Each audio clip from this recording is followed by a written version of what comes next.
Let us continue with meditation. In meditation, the study and practice of meditation, the reason why I said the study and practice is not just the study of it. We have to practice it. Meditation means knowing it and actually carrying it out. You have to walk the board. You can't just talk about it.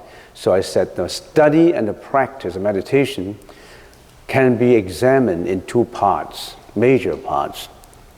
Very quickly, let's do a review. It's concentration and contemplation.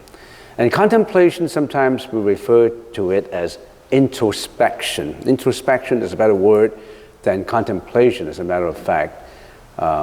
Concentration, we practice Anapanasati, and we already explained what is Anapanasati.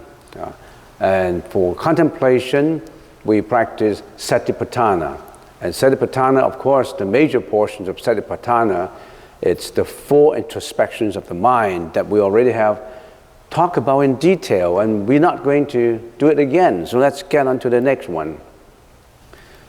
So we say meditation, in and out breath, and we call it Anapanasati.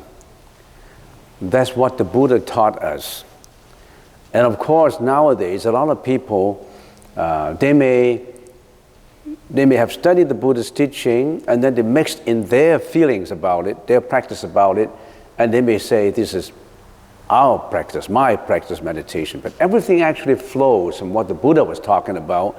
But some people may just modified it and call it, I don't know, so many names, how they call it.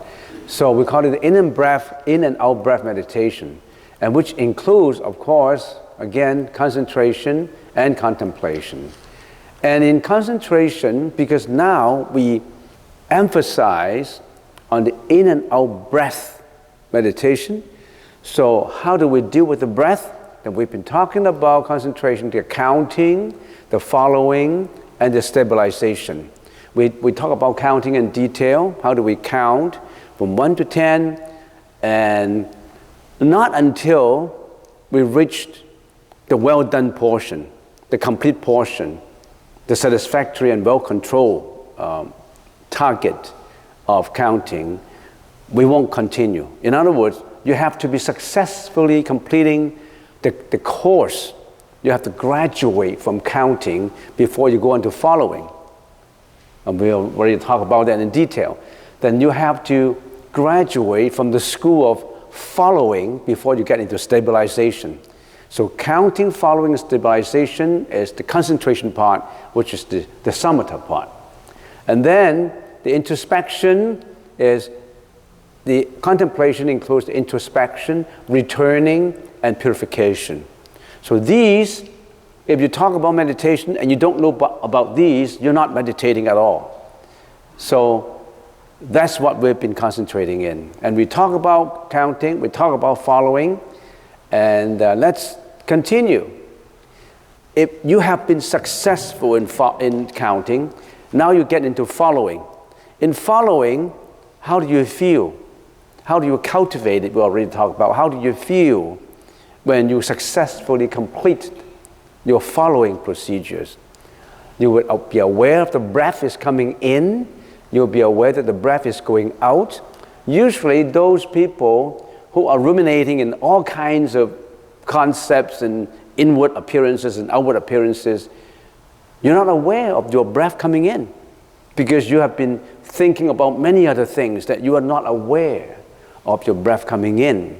So you should be aware of your breath coming in. That's the reason why some people say meditation, the purpose of meditation is to create your awareness.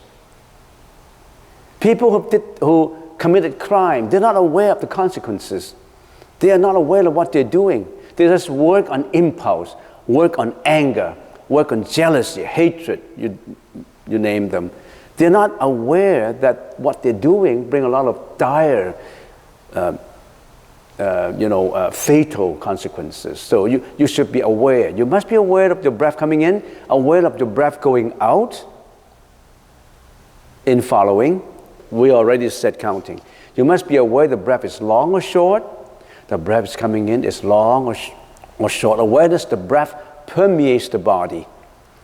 You know that your breath now gets into the your throat, and then you get into the lung, and from the lung it goes on to every part of the body. You partially visualize the permeation of the breath into different parts of the body.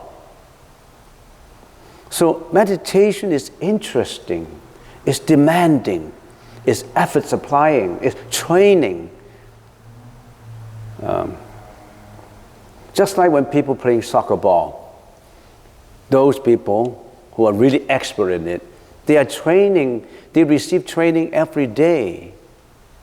All these famous, professionals, soccer players, they practice every day to be successful in their skill of controlling the ball. So in meditation, it's the same thing. Meditation is training your mind so that you can, in that school of following, awareness, the breath permeates the body, relinquishing all physical actions. That means calming the breath to release bodily fabrications. What does that mean?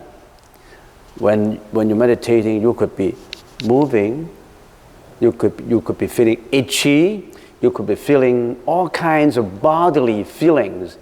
You'll be able to be aware of it, and you will be able to relinquish it, let it go. And then 6, the mental experience of joy. You feel joyful.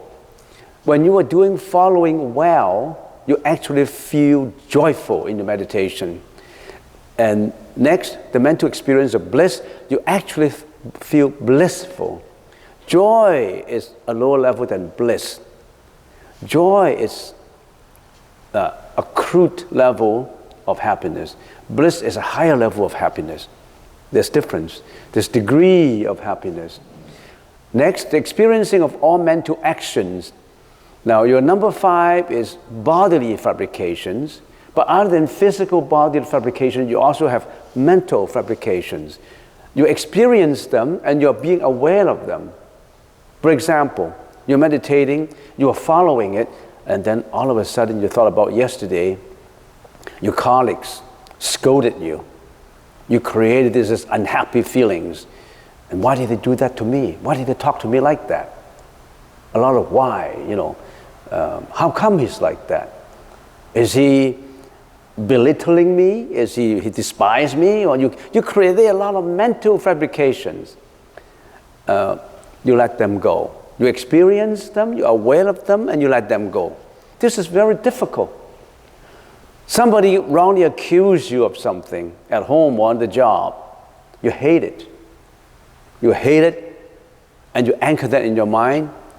You probably will anchor that in your mind for at least a few days, maybe weeks, maybe months. Some people want a physical revenge.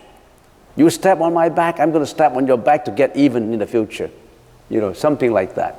You always anchor this mental fabrication in your mind. You thought that you've been ill-treated. You thought that's been unfair to you. You thought that you have all kinds of mental afflictions coming up, coming from recollection, coming up from the past. You bring your past experiences that are terrible, that are abusive, onto the present, and you ruminate on it. You get painful on it.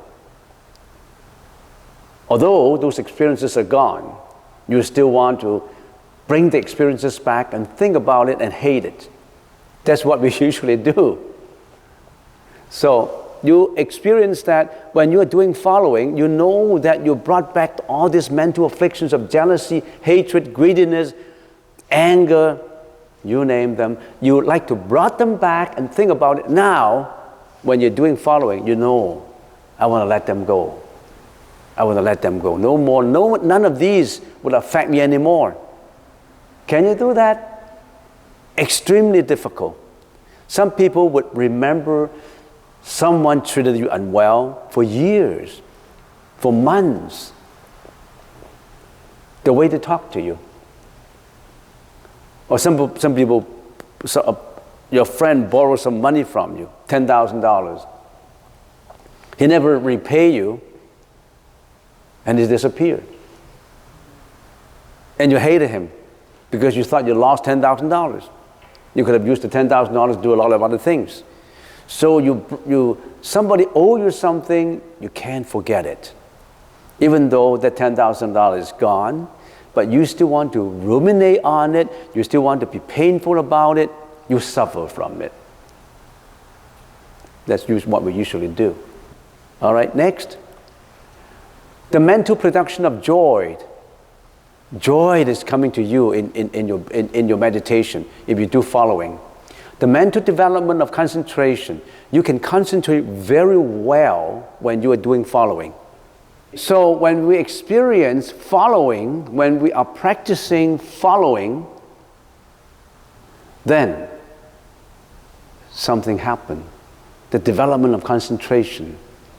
And then something happened. The mental generation of liberation. What is liberation? Liberation is something that you anchor in your mind. All of a sudden, you let them go.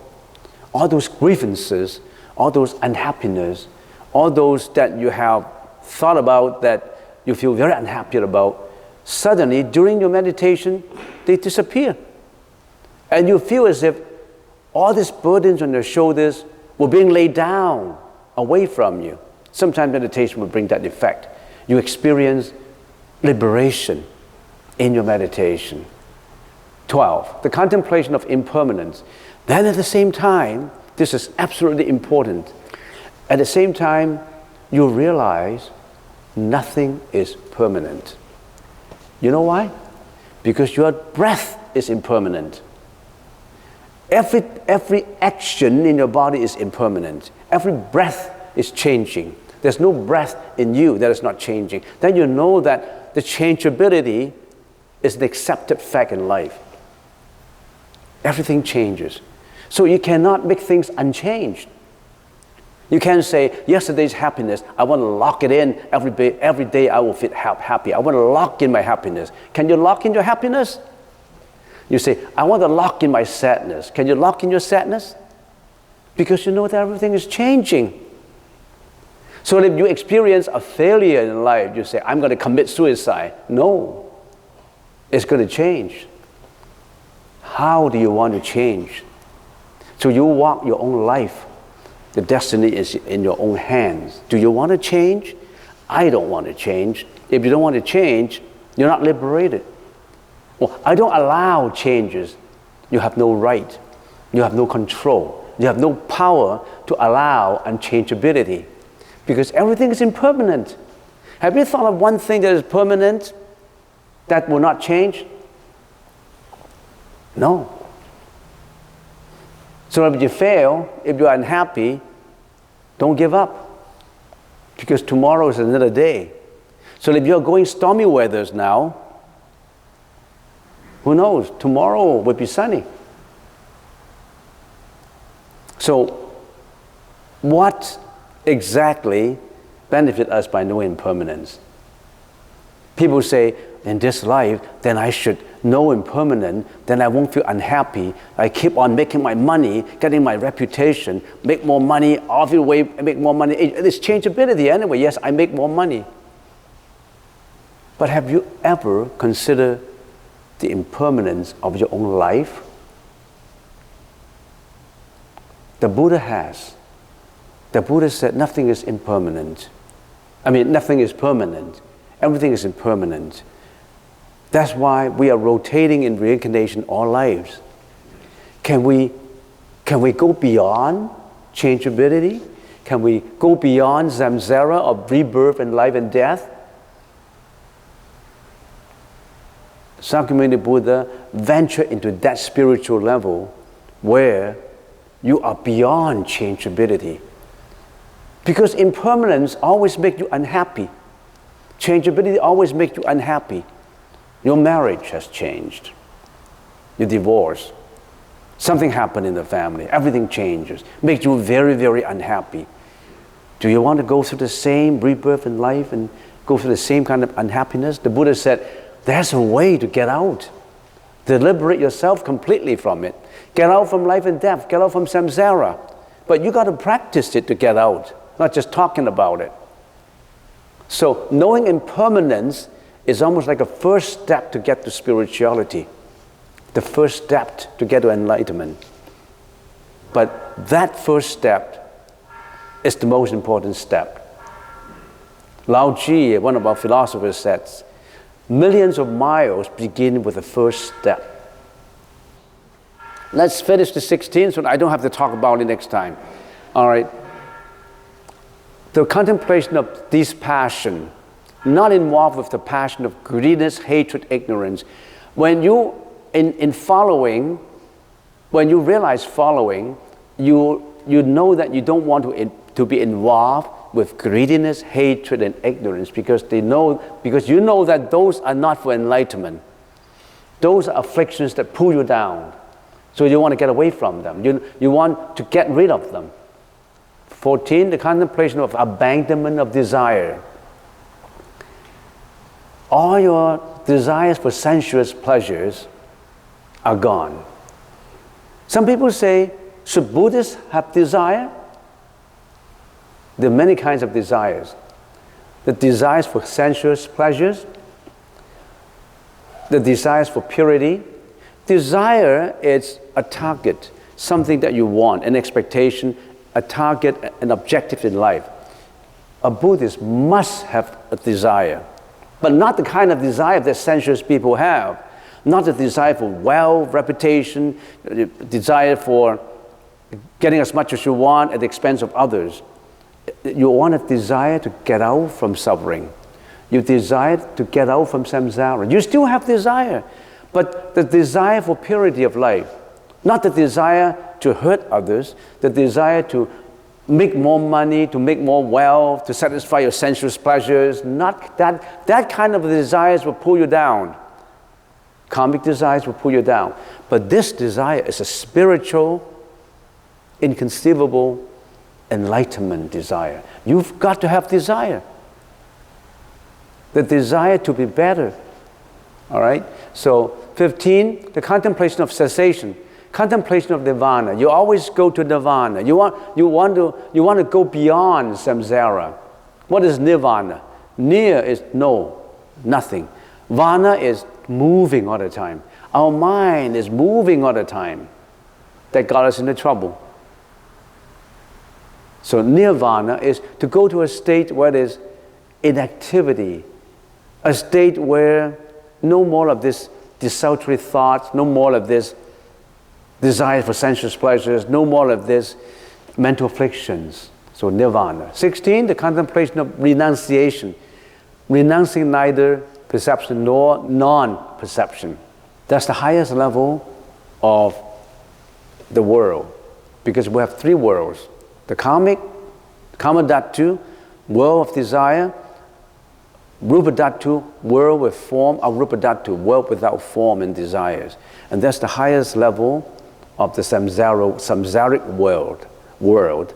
So that's the highest level. But contemplation of renunciation, at this stage, if you successfully complete this stage, you don't want to get back into the karmic world anymore. You wanted to follow the enlightenment path all your life. Many people who arrive at this point, they would become a monk or a nun or a hermit or I don't know, an ascetic, but not the ascetic in such a way that only emphasizes the hardship. The ascetic is a way of life that is aiming at purity. So renunciation of worldly pleasures. Those are the 16 realizations. So if you graduated from the school of following, you will arrive at the 16. So some people say, what do I get from here? I'm at this meditative level. Where do I from here? This is a checklist. Have you got this? If you have got this, you are successfully completing the course of following. Then what do you go? You go to the next step, which is stabilization, which we'll be talking about next time.